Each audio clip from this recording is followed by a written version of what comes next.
Sir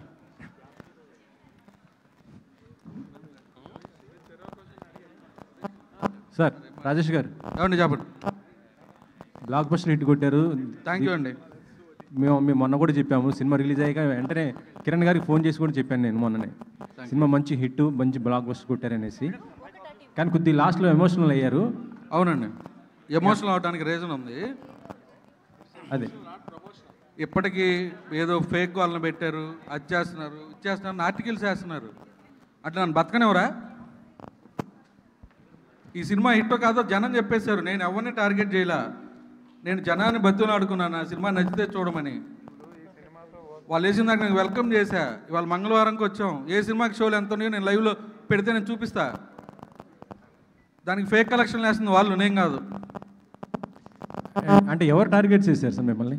ఎవరు target చేశారో వాళ్ళకి తెలుస్తుందండి, అందుకనే మాట్లాడాను. నేనేమి మొహం మీద ముసుకేసుకుని కూర్చోలే, మగోళ్ళలాగా మొహం ఓపెన్ చేసి కూర్చున్న ప్రొడ్యూసర్ని.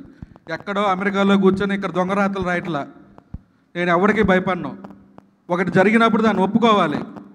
వాడు ఫెయిల్ అయ్యాడని చెప్పి నా సినిమాని నొక్కాలని చూస్తాడు వాడు. ఎవరు సార్? ఓపెన్గా చెప్పొచ్చండి సార్.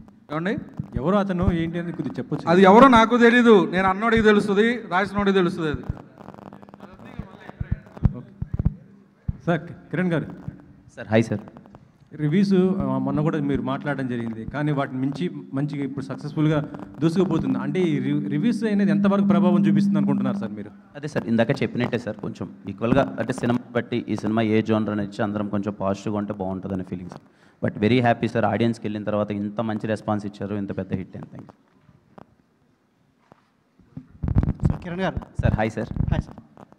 సార్ యాక్చువల్గా మీ మూవీ కంగ్రాట్స్ ముందుగా.